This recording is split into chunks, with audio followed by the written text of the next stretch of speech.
श्रोते हो, आता आपण ऐकणार आहात छत्रपती संभाजीनगर जिल्ह्याचं वार्तापत्र. छत्रपती संभाजीनगर जिल्ह्यात राबवण्यात येत असलेल्या मतदार जनजागृती उपक्रमाचं राज्य निवडणूक आयुक्तांकडून कौतुक. माहिती आयोगात दाखल प्रकरणांचा गतीनं निपटारा करण्यात छत्रपती संभाजीनगर खंडपीठाची उल्लेखनीय कामगिरी आणि पहिला लोककला महोत्सव तसंच 11वा अजिंठा वेरूळ आंतरराष्ट्रीय चित्रपट महोत्सव उत्साहात.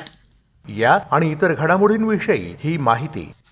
छत्रपती संभाजीनगर जिल्हाधिकारी कार्यालयामार्फत जिल्हा परिषद आणि पंचायत समितीच्या निवडणुकीसाठी राबवण्यात येत असलेल्या मतदार जनजागृती उपक्रमाचं राज्य निवडणूक आयुक्त दिनेश वाघमारे यांनी कौतुक केलं. जिल्हाधिकारी कार्यालयात वाघमारे यांनी भेट दिली. यावेळी निवडणूक आयुक्तांच्या हस्ते मतदार जनजागृती चित्ररथाला हिरवा झेंडा दाखवून रवाना करण्यात आलं.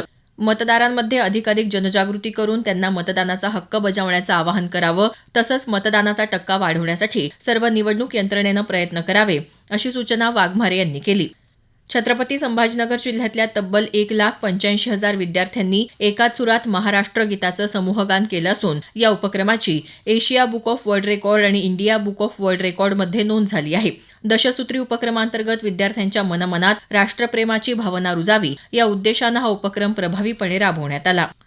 77व्या प्रजासत्ताक दिनानिमित्त छत्रपती संभाजीनगर इथं पालकमंत्री संजय शिरसाट यांच्या हस्ते ध्वजारोहण झालं. यावेळी त्यांनी परेड निरीक्षण करून उपस्थितांना शुभेच्छा दिल्या. आपल्या संविधानाची मूल्य जपणं आपल्या सर्वांचं कर्तव्य असल्याचं शिरसाट यावेळी म्हणाले.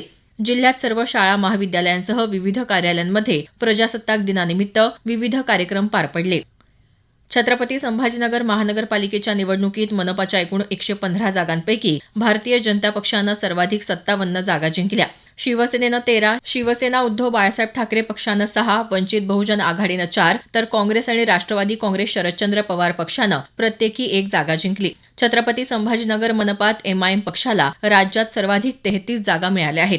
दरम्यान महापौर पदाची निवड येत्या 10 तारखेला होणार असून त्यासाठी अर्ज दाखल करण्यास सुरुवात झाली आहे. छत्रपती संभाजीनगरचे जिल्हाधिकारी दिलीप स्वामी यांनी शहरातल्या महात्मा गांधी मिशन विद्यापीठात रस्ता सुरक्षा अभियानाचा प्रारंभ केला. वाहन चालवताना रस्ता सुरक्षा नियमांचं पालन करणं हे प्रत्येकाचं कर्तव्य असल्याचं स्वामी यांनी सांगितलं. माध्यमिक उच्च माध्यमिक प्रमाणपत्र परीक्षेच्या अनुषंगानं कॉपीमुक्त अभियान राबवण्यासंदर्भात मुख्याध्यापक शिक्षकांची सभा जिल्हाधिकारी दिलीप स्वामी यांच्या अध्यक्षतेखाली झाली. कॉपीमुक्त अभियान राबवणं हे फक्त परीक्षा पद्धती सुधारणा नसून भविष्यातले नीतिमान नागरिक घडवण्याचं अभियान असल्याचं त्यांनी यावेळी सांगितलं.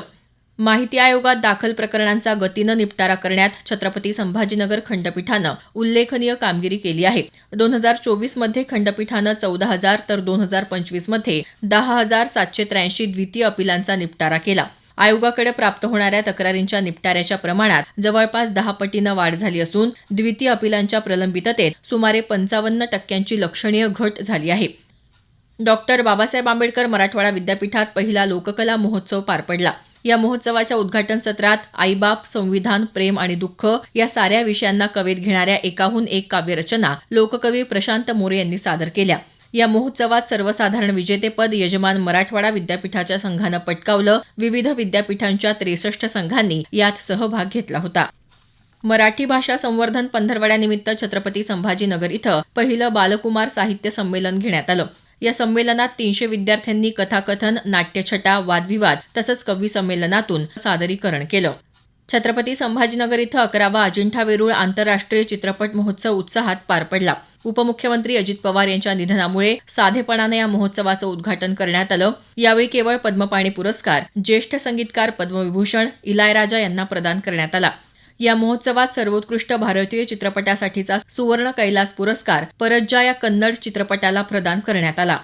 डोमेस्टिक टुरिझम अर्थात घरेलू पर्यटनाच्या प्रचारासाठी छत्रपती संभाजीनगर इथं पर्यटन व्यवसायाशी संबंधित भागधारकांची बैठक घेण्यात आली. भारत सरकारचं पर्यटन मंत्रालय तसंच कर्नाटक टुरिझम सोसायटी यांच्या संयुक्त विद्यमानं ही बैठक आयोजित करण्यात आली होती. यावेळी कर्नाटकमधल्या तसंच छत्रपती संभाजीनगर शहरासह जिल्ह्यातली स्थानिक पर्यटन स्थळं, सुप्रसिद्ध जागतिक वारसा, इतर ऐतिहासिक वारसा स्थळांमध्ये स्वदेशी पर्यटकांची संख्या वाढवण्यासंदर्भात चर्चा करण्यात आली.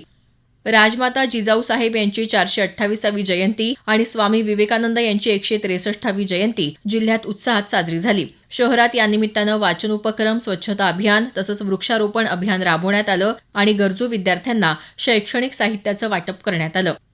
छत्रपती संभाजीनगर जिल्ह्याचं वार्तापत्र आताच आपण ऐकलं. जिल्हा वार्तापत्राचा हा कार्यक्रम आकाशवाणी छत्रपती संभाजीनगर केंद्राच्या प्रादेशिक वृत्त विभागानं सादर केला.